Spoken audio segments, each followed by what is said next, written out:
하나님의 말씀 보겠습니다. 마태복음 5장 7절의 말씀이 되겠습니다.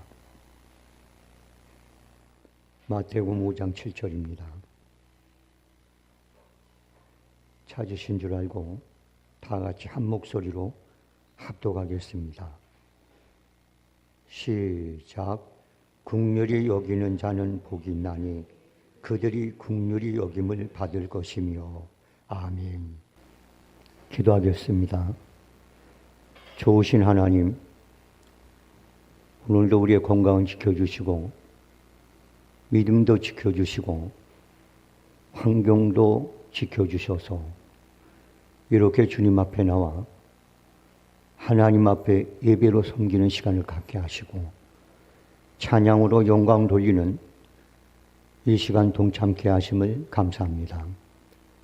찬양으로 수고한 손길에 축복해 주셔서 그들의 삶이 주의 선하심과 인자하심과 복주심과 아버지 되심이 항상 함께하는 생애를 살아가게 도와주시고 오늘 이 자리에 동참한 모든 성도들에게도 하나님께서 예비하고 준비한 여호와일의 하나님의 은혜가 꼭 아버지의 삶을 꽉 채우고 돌아가는 그런 시간 되게 도와주옵소서. 이종의 입술에 파수꾼을 세워 마치 마른 막대기를 가지고 하나님의 도구로 사용한 것처럼 이종의 입술을 사용해 주셔서 하나님의 뜻을 이루게 하시옵소서. 모든 것 주께 맡기고 예수님의 이름으로 기도하옵나이다. 아멘. 저와 여러분, 하나님의 긍휼히 여기심을 통해서 구원을 받았습니다. 그리고 어제도 오늘도 내일도 영원토록 하나님의 긍휼을 받고 살아야 됩니다. 그런데 하나님께서는 오늘 본문을 통해서 우리에게 말씀하십니다. 긍휼히 여기는 자에게는 내가 긍휼히 여기겠다. 여러분이 하나님의 긍휼을 받고 살려면 여러분은 남을 긍휼히 여기는 삶을 살아야 됩니다. 저와 여러분이 남을 긍휼히 여기지 않는 삶을 살면서 하나님의 긍휼을 기대한다는 것은 성경적이지 않습니다. 근데 우리는 이 하나님이 원하는, 우리에게 원하는 긍휼이 뭘까? 이걸 한번 짚어봐야 돼요. 내 자식 긍휼히 여기는 건 누구든지 합니다. 나하고 사이 좋은 사람을 긍휼히 여기는 건 누구든지 할 수 있습니다. 하나님 그런 긍휼은 크게 개념치 않습니다. 하나님, 아 그래, 네가 긍휼히 여겼구나 라고 인정하는 긍휼이 있어요. 그 긍휼에 대한 한 예를 제가 들겠습니다. 탈무드에 보면 다음 같은 이야기가 나오죠. 어떤 아버지가 아들에게 말합니다. 아들아, 밀을 베야 되는데 우리 집 낫이 부족하구나. 이웃집 가서 그 낫을 좀 빌려오거라. 그러니까 아들이 예 아버지 하고 바로 옆집으로 갔습니다. 그래서 아저씨 안녕하세요. 우리가 오늘 밀을 베야 되는데 낫이 좀 부족합니다. 그러니 낫을 한 개만 빌려주시죠. 그랬더니 아무 이유도 없는데 안 돼. 안 빌려줘. 그냥 가. 그러는 거예요. 뭐 그 집이 밀 베는 것도 아니고 아무 일도 안 하면서도 아무 조건도 없는데도 안 빌려주는 거예요. 그래서 이 아들이 아버지에게 돌아왔습니다. 아주 기분이 영 좋지 않아서 돌아왔어요. 며칠 지난 후에 그 집에서 이 아들의 집으로 낫을 빌리러 왔어요.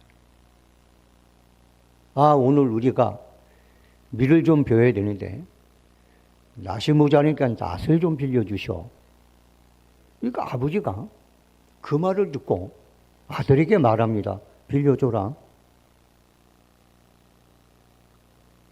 아들이 화가 났어. 아버지, 빌려주고 난 다음에 저 집은 며칠 전에 우리가 가서 낫을 빌려달라 할 때 아무 이유도 없이 빌려주지도 않았는데 아버지는 왜 빌려줍니까? 이게 말이 돼요, 아버지? 이렇게 아들이 아버지에게 항변을 합니다. 그때 아버지가 말합니다. 얘야, 아들아, 저 집에서 빌려주지 않았기 때문에 우리도 그들처럼 똑같이 빌려주지 않는다면 이것은 복수를 하는 거다. 그리고 저 집에서 빌려주지는 않았지만 그럼에도 불구하고 나는 빌려준다. 이렇게 말하면서 빌려주는 것은 증오를 나타내는 거다. 그러나 거절당했다는 것 자체도 다 털어버리고 깨끗한 마음으로 그저 다시 필요하니까 빌려줘야 되겠다라는 그런 마음으로 빌려주는 것, 그것이 바로 긍휼이다.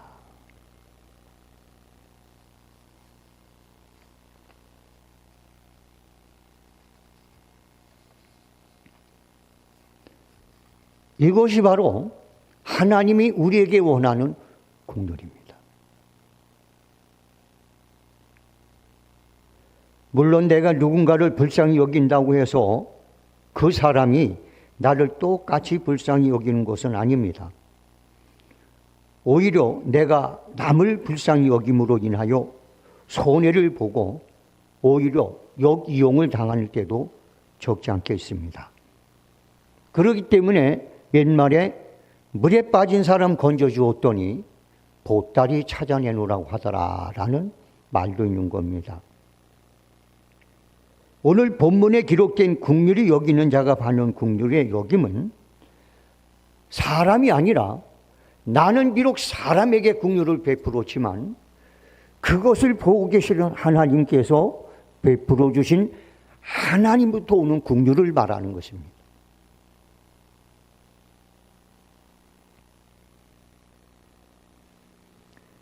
그렇기 때문에 이런 하나님의 은혜를 아는 그리스도인들은 내가 긍휼을 베풀던 사람이 나를 배반하고 나를 모르는 체하고 나의 긍휼을 베풀지 않아준다고 해서 상심하지 않습니다. 왜?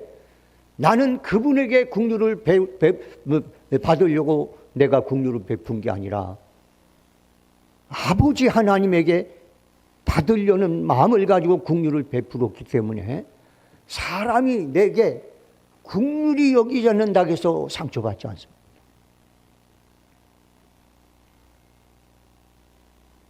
반대로 사람들이 내가 긍휼을 베푼 걸 가지고 칭찬을 하고 높여준다고 해서 억측거리지 않습니다. 왜? 내 상대는 하나님이기 때문입니다.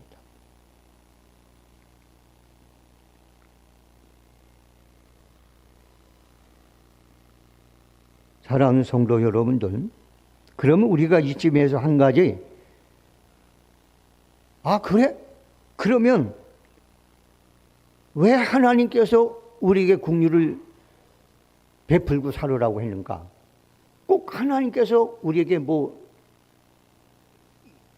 이렇게 하기보다는 내가 하나님이 원하는 긍휼을 베풀었을 때 그럼 어떤 일이 벌어질까?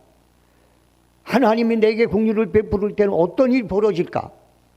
그 부분에 대해서 한번 짚고 넘어가겠습니다.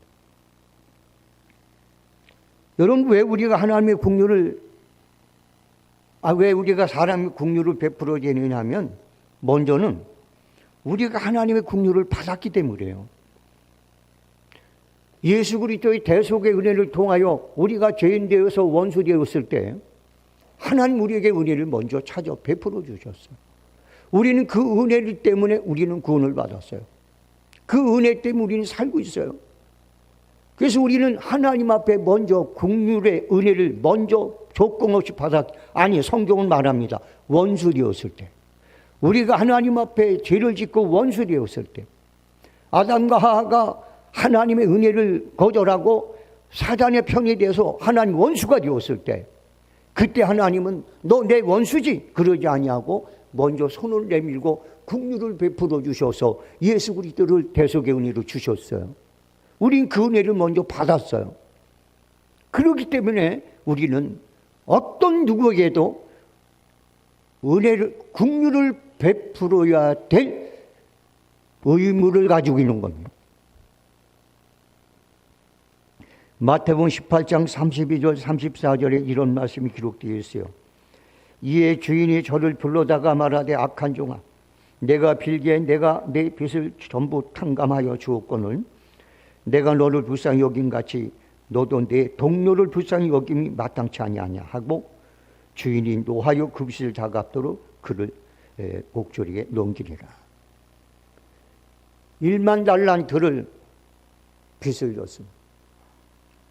이 1만 달란트라는 얘기는 오늘날로 이렇게 생각하면 돼요. 죽었다 깨도 갚을 수 없는 빚. 내 능력으로는 12번 죽었다 살아나도 갚을 수 없는 엄청난 액수의 빚. 이렇게 생각하면 돼요. 절대 못 갚는 빚이에요. 그런데 그 빚을 빌기 때문에 탕감을 해줬어요. 그런데 이 친구가 나가다가 자기 친구를 만났는데 100데나리온. 그저 우리나라 돈으로 그저 그냥 한 몇백만 원 정도. 그 정도 된 돈이에요. 그 친구를 만났어요. 그랬더니 그 친구를 만나자마자 야 임마 너 왜 빚 안 갚아? 좀 참아줘.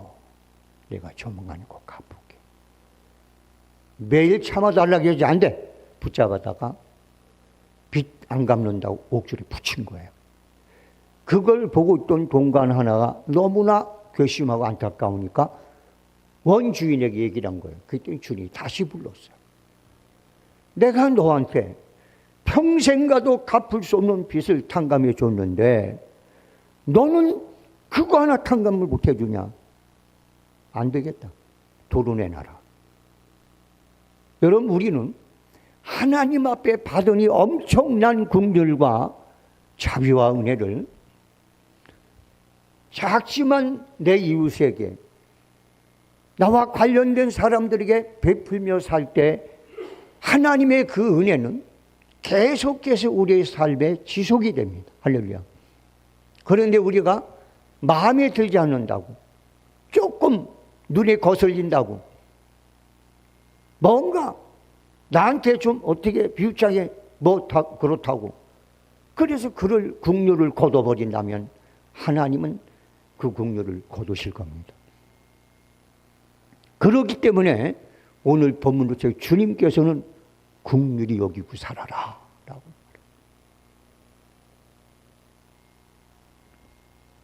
사랑하는 성도 여러분들, 하나님이 베풀어 주신 그 긍휼에 비하면 우리가 우리 둘레에 있는 지인들과 사람들에게 베푸는 긍휼은 하잘 것 없는 겁니다. 그럼에도 불구하고 하나님이 그 긍휼을 뿌리로 삼고 당신이 베푸는 어마어마한 그런 은혜를 지속시키고 그 긍휼을 지속시켜 주시고 또 평생 살아가면서 행여나 우리가 감당하지 못할 어떤 환난과 어려움을 당할 때 어마무지한 은혜를 더 베풀어서 우리를 구하십니다. 여러분들, 하나님 앞에 먼저 긍휼을 받은 우리는 그런 차원에서 사람들에게 긍휼을 베풀고 살아야 됩니다. 그런 신앙의 결단, 믿음이 항상 여러분 삶 속에 중심을 잡기를 주의 이름으로 소원합니다. 그 다음에 두 번째는요,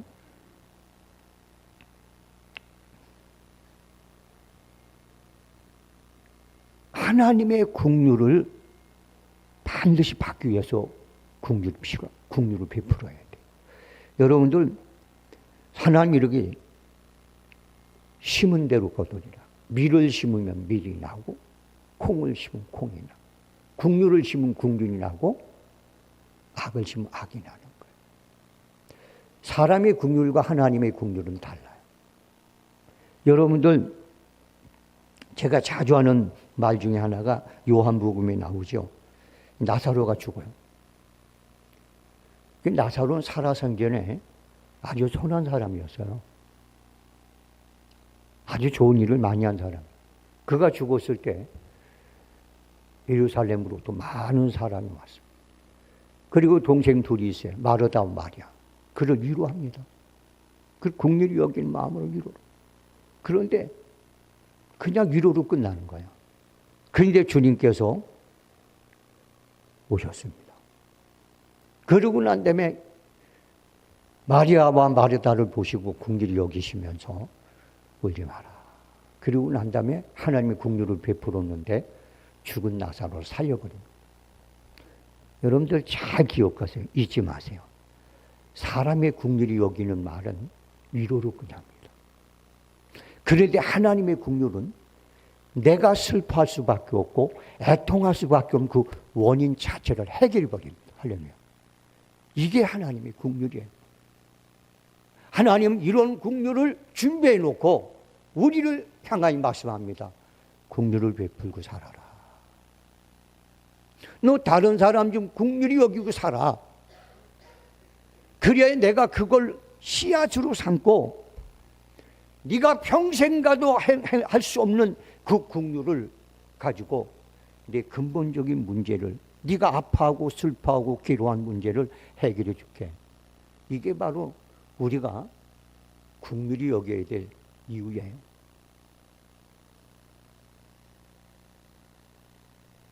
사렙떡 과부 알죠? 3년 6개월 동안 기근이 들어서 수많은 사람이 굶어 죽고, 그 여인도 아끼다가 이제 마지막으로 항아리에 밀가루 한 줌하고 기름 한 방울, 이제 그걸 가지고 아들과 같이, 하나 남은 밖에 없는 아들과 같이 먹고 죽으려고 그 나무 가지로 죽고 있을 때 하나님의 사람이 가, 나 배고프다, 먹을 것 좀 달라 얘기합니다. 하나님의 사람이요, 내가 솔직히 얘기하는데 없습니다. 마지막으로 밀가루 기름 한 방울 남았는데 이거 가지고 우리 아들하고 같이 먹고 죽으려고 이제 굶어. 그런데 이렇게 얘기하면 두려워하지 마라. 내가 좀 먼저 먹자. 그랬더니 그 여인이 하나님의 사람 불쌍히 여기고 그래서 갖다 줬어. 그랬더니 3년 6개월 동안 수많은 사람이 굶어 죽었는데 자기와 아들과 하나님 사랑과 일과 친척 다 굶어 죽지 않고 사는 은혜가 주어졌어요. 여러분, 우리는요, 내가 베풀 수 없는 긍휼을 베풀어 줬을 때 그게 우리에게 손해가 아니라 하나님의 어마무지한 긍휼을 끌어들이는 지남철과 같다는 사실을 잊지 말아야 돼요. 여러분들, 그런 신앙과 그런 믿음으로 살아갈 때 우리는 오늘 본문에 나오는 긍휼히 여기는 자는 복이 있나니 그들이 긍휼히 여김을 받을 것이며라는 말씀을 체험하고 살게 되는 거예요. 오늘 저와 여러분의 믿음이 거기까지 도달하는 축복이 있기를 주의 이름으로 소원합니다. 성경에 보면요, 우리 주님께서 은혜를 베풀어 주실 때, 긍휼을 베풀어 주실 때는 두 가지를 보고 베풀어, 하나는 믿음을 보시고 하나는 긍휼히 여기시고 이렇게 되어 있습니다. 하나님의 긍휼을 받게 되면 어떤 일이 벌어지느냐? 병든 몸을 고침을 받는 그런 은혜가 있습니다. 마태복음 14장 14절에 보면 이런 말씀이 있어요. 예수께서 나오사 큰 무리를 보시고 불쌍히 여기사 그들 중에 있는 병든 사람들을 고쳐주시니라. 긍휼히 여겨서 고쳐줬다는 거예요. 하나님의 긍휼은 병든 사람을 일으키는 능력으로 함께합니다. 그러므로 예수님 당시에 수많은 환자들이 예수님께 찾아와서 하는 말이 있었습니다. 주여, 우리를 불쌍히 여기소서. 나를 긍휼히 여기소서. 여러분들, 우리가 이런 말을 하지 않아도 우리 둘레 있는 지인과 우리 둘레 있는 사람들에게 작지만 베푸는 그 긍휼이 그런 하나님의 긍휼 속에서 우리의 삶을 축복하게 된다는 사실 잊지 말기 바랍니다. 그 다음에 두 번째는 죽은 자가 다시 살 수 있는 은혜를 받기 때문입니다. 누가복음 17장 13절에서 15절의 말씀에는 주께서 과부를 보시고 불쌍히 여기사 울지 말라 하시고 가까이 오사 그 관에 손을 대매 맨 자들이 서는지라 예수께서 가라사대 청년아 내가 내게 말하노니 일어나라 하시매 죽었던 자가 일어나 앉고 말도 하고는 예수께서 그 어미에게 주신대. 우리 주님께서는 이 여인의 믿음을 보지 않았어요. 긍휼히 여겼어요.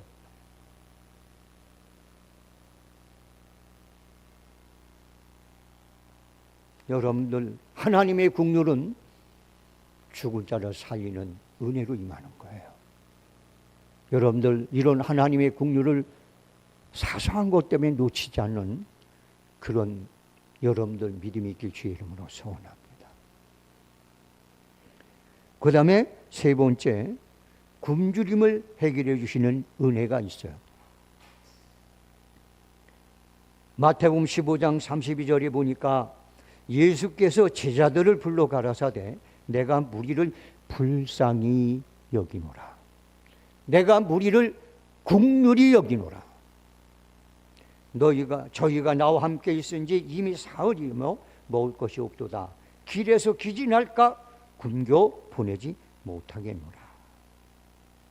여러분들, 하나님의 긍휼은 우리의 배고픔, 우리의 굶주림을 채우시는 은혜로 임하게 됩니다.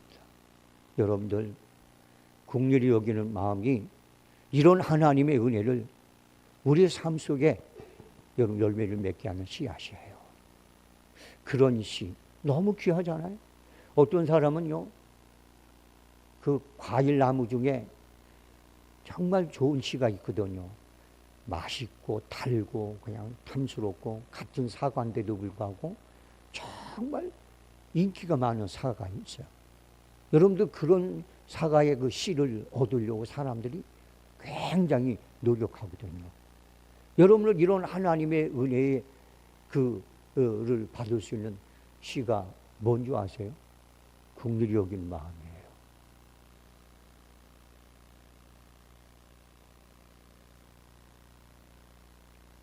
제가 먼저 있던 교회에서는 정말 이래 다른 교회를 돕는 일을 정말 열심히 했어요. 우리 교회가 빚이 있음에도 불구하고 다른 교회를 도왔어요. 우리에게 어려울수록 도왔어요. 우리 교회는 건축하면서 돈 한 푼 없이 건축하면서도 그것도 IMF 때 다른 교회를 돕는 그 선교를 끊지 않았습니다. 그러니 하나님은 다 채워주셨어요. 심지어는 농협이라는 곳에서 우리 교회가 거기서 대출을 조금 받았거든.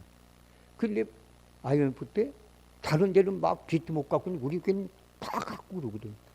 근데 교회 바로 앞에 한 500평 정도 되는 땅이 또 나왔어요. 그게 농협에서 그것을 돈을 빌려준 거예요. 근데 못 갚으니까 그게 이제 경매로 넘어가요.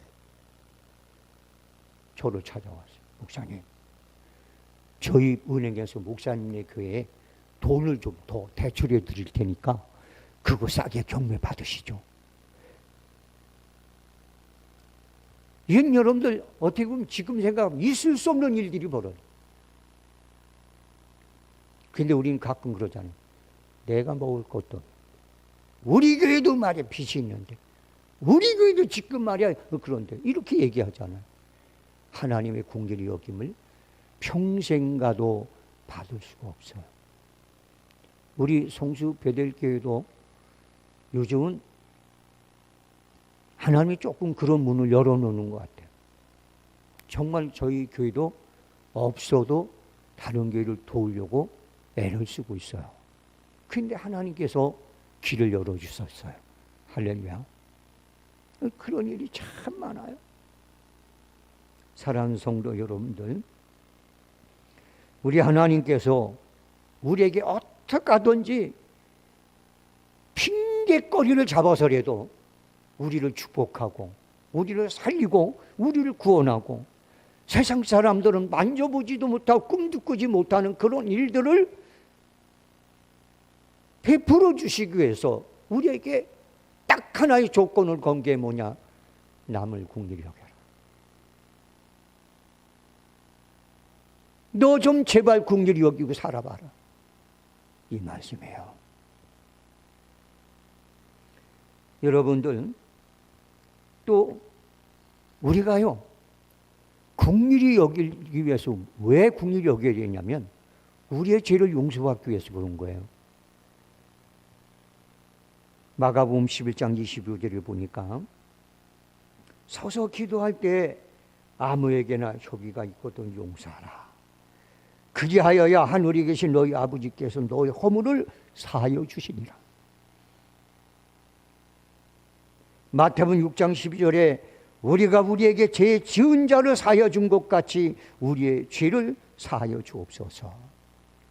네가 먼저 나한테 하나님 앞에 용서를 받으려면 남의 죄를 긍휼히 여겨서 용서하라는 거예요.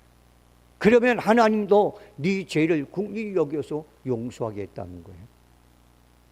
여러분들, 우리가 가지고 있는 작은 긍휼이 우리에게 실수하고 약간의 죄를 진 사람들을 용서하는 마음으로 옮겨가게 되고, 그러한 우리의 삶이 도저히 용서받을 수 없는 하나님으로부터 긍휼히 여김을 받고 죄의 사함을 받는 그런 축복이 오게 되는 거예요. 여러분들, 그런 긍휼을 놓치지 않길 주의 이름으로 소원합니다. 그 다음에 이제 다섯 번째는 뭡니까? 여러분들, 기도의 응답을 받을 수가 있어요. 여러분 중에는 나는 그래도 기도를 많이 하는데 왜 이렇게 응답이 잘 안 될까? 라는 의구심을 품고 있는 분들도 있을 거예요. 그것은 긍휼이 결핍된 기도를 했기 때문입니다. 자신의 목적이나 마음에 드는 사람을 위해 기도하는 것은 누구든지 다 하는 기도이며 하나님을 기쁘게 하기가 힘든 기도입니다. 내가 사랑하는 자 잘 되게 해달라고 기도하는 건 누구든지 하잖아요. 내 마음에 드는 사람을 위해서 기도해 주는 건 누구든지 할 수 있어요. 긍휼이 없어도 됩니다. 그런데 내가 긍휼이 없으면 할 수 없는 기도, 저 왼수 같은 놈을 위해서 하는 기도, 저 말을 지긋지긋 안 듣는 저 못된 뿔난 자식을 위한 기도, 못나니 못난 아내를 위한 기도, 사랑 같지 않은 남편을 위한 기도, 형제같이 남보다도 못한 형제를 위한 기도, 이런 기도는 말이죠, 긍휼이 없으면 할 수 없어요. 여러분, 혹시 여러분 기도가 누구든지 다 할 수 있는 그런 기도는 하지 않으셨나요? 하나님을 향하여, 하나님, 저 사람 도저히 용서할 수는 없어요. 그렇지만 하나님이 저 같은 거 용서했는데 나도 저를 용서하기 원하고, 저 사람이 지금 굉장히 어둠 속에 빠져 있는데 하나님 저를 도와주십시오. 이런 기도는 하나님께서 벌떡 일어나십니다. 할렐루야. 스데반 집사가 돌에 맞아 죽습니다. 아무 죄도 없는데 예수 믿는다고 돌로 때려 죽이는 거예요. 그때 스데반 집사가 이렇게 기도합니다. 아버지, 주여, 저들의 죄를 용서하소서. 저들이 알지 못하고 나를 돌로 때려 죽입니다. 저들의 영혼을 불쌍히 여겨주옵소서 하고 기도할 때 우리 주님은 의자에서 벌떡 일어났습니다.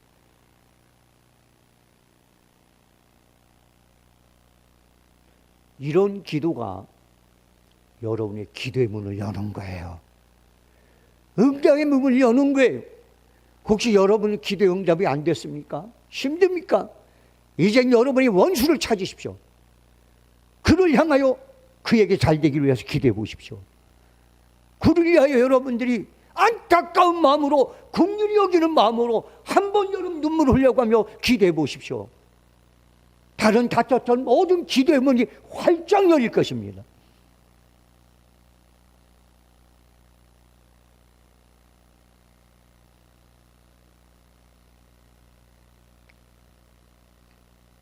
누가복음 23장 37절의 말씀을 보면 이에 예수께서 가라사대 아버지여 저희를 사하여 주옵소서 자기 하는 것을 알지 못함이니이다. 예수님이 십자가에 달려 돌아가시면서 자기를 십자가의 못을 박는 원수 같은 사람들을 위하여 중보기도 하십니다.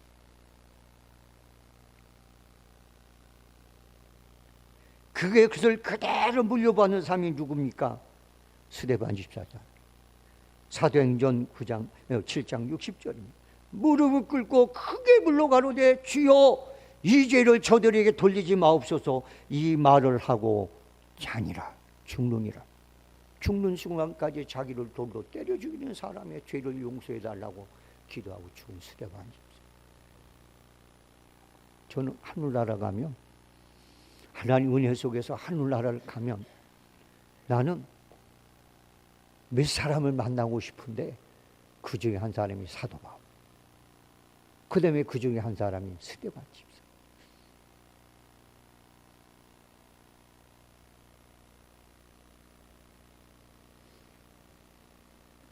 사도 바울 역시 고린도후서 2장 10절에서 이렇게 말합니다. 너희가 무슨 일이든지 네게 용서하면 나도 그리하고 내가 만일 용서한 일이 있으면 용서한 그것을 너희를 위하여 그리스도 앞에서 한 것이니 내가 너희를 용서한 것은 그리스도께서 나를 용서했기 때문에 나도 용서하겠다는 거예요.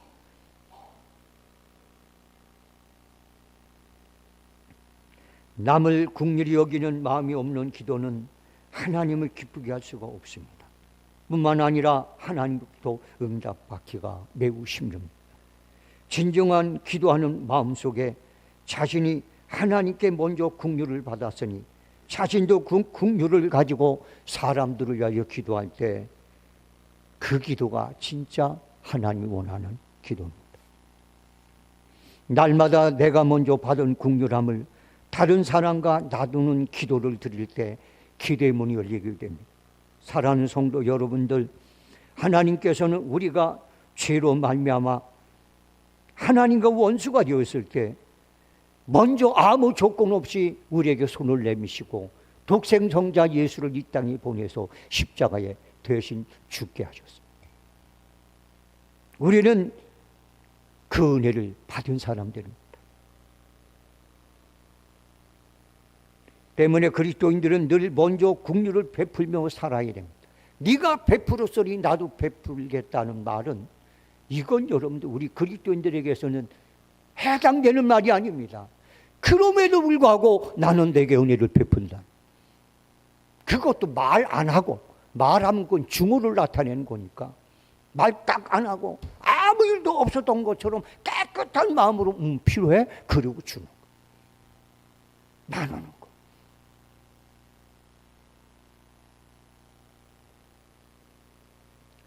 성도 여러분들, 주는 자가 받는 자보다 복이 있습니다.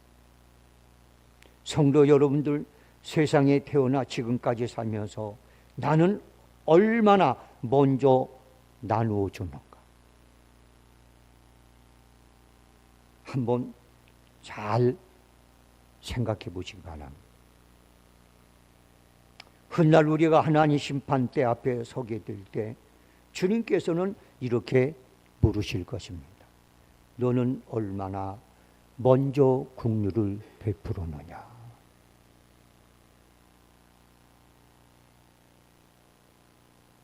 여러분들 무디 신학교 학장이었던 조지 스위팅이라는 분이 이런 말을 했습니다. 우리가 인생의 최후순간에 다다를 때 가장 큰 문제가 되는 것은 내가 얼마나 많이 벌고 많이 누렸느냐가 아니라 얼마나 다른 사람에게 베풀고 살았느냐.